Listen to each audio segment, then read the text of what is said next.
Welcome back to Hardball. The pro-Bush super PAC Right to Rise is slamming Marco Rubio in a new ad in Iowa today on Rubio's missed votes in the Senate. Take a look. Days after the Paris attacks, senators came together for a top-secret briefing on the terrorist threat. Marco Rubio was missing, fundraising in California instead. 2 weeks later, terrorists struck again in San Bernardino. And where was Marco? Fundraising again in New Orleans. Over the last 3 years, Rubio has missed important national security hearings and missed more total votes than any other senator. In response, Rubio's spokesman issued the following statement. Bush's team dishonestly omits that Marco is on the Senate's Intelligence Committee, where he attended the highest-level briefings on the Paris attacks, and no other candidate for president has received more classified intelligence briefings or better understands the threats facing our nation today than Marco. It's sad to see Jeb's joyful campaign reduced to such intellectual dishonesty. A Rubio advisor was also quick to point out that Bush also held a fundraiser on the night of the San Bernardino attack. But this latest internecine sniping between one-time mentor and protege comes after Rubio was the only 2016 candidate to skip the vote on the omnibus bill earlier this month, which Ted Cruz and Rand Paul showed up to vote against. In defending that decision, Rubio said on CBS that skipping the vote was the same as voting against it, and then told Fox that the bill, which he called garbage, was forced upon Congress.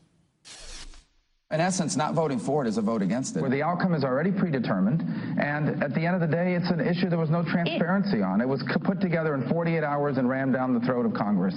All right. Well, Senator, I mean, it's sort of part of the job. Well, Greta, again, I was doing something, and that is running for president, so we don't have to keep doing this in the future. I want to win this race so that we have a president that doesn't force us to take the garbage that was in that omnibus that was passed last week. Today, Chris Christie joined in, piling in on Rubio for missing that vote. Take a look. He gives a good speech, Marco, and I want to hear his stirring speech that's going to try to persuade people on the floor of the Senate not to vote for this awful spending bill. Except he never showed up.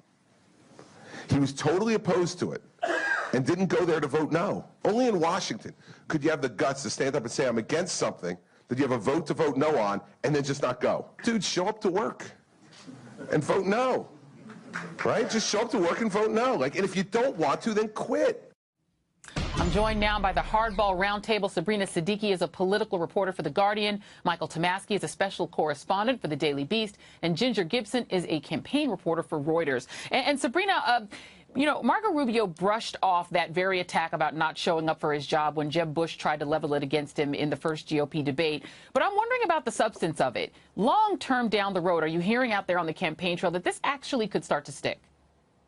Well, this is an issue that seldom comes up on the campaign trail, certainly in many of the events in Iowa and New Hampshire with Marco Rubio. It's not a question that's often asked of him, save for maybe one town hall every couple of weeks, if not once a month. But what I will say is his opponents are trying to create this narrative that he has a thin record of accomplishment in the Senate. And if you're Chris Christie or Jeb Bush, your entire message is that I'm a governor, I'm an experienced hand who has actually achieved legislatively what these first-term senators are promising to do, but have shown little record in the Senate of achieving. So I think that, you know, if they can make that narrative stick, it could become a problem for him. But I haven't really seen a lot of voters complain. I think, if anything, what Rubio has been able to seize on is frustration with Washington and saying that I'm trying to change the culture, the dysfunction. A lot of Republican primary voters, of course, we know have a lot of anger when it comes to Congress and the establishment there. So I think it could actually be an advantage that he's not really associating himself with being on the Senate floor. And yet, Michael Tomasky, I'm wondering if the line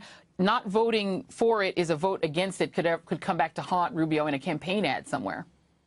Yeah, sure it could. He's handled all this very badly, and you know, Joy, my first instinct would be to think that a missed vote line of attack has only marginal utility and marginal effectiveness. On the other hand, when I look at that statement from Rubio that you just put up there, responding to this new ad today, that's a really defensive and detailed statement. A candidate doesn't need to go into that kind of detail.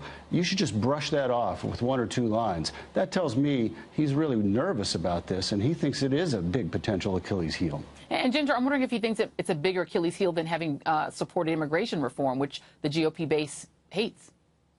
Rubio's risking feeding this narrative and walking a very delicate line from saying, I'm going to fix the problem in Washington. We heard him say, you know, I'm doing this to fix this. I'm missing votes to fix it, to becoming part of the problem in Washington. We've heard his critics criticize him, as you said, on immigration. If this starts to feed and snowball into, he worked on the immigration bill, which Republican voters think is a problem. He's not showing up to votes he's supposed to be at, which Republican voters start to think Washington isn't working, and he's part of that problem, then it becomes a bigger liability for him with each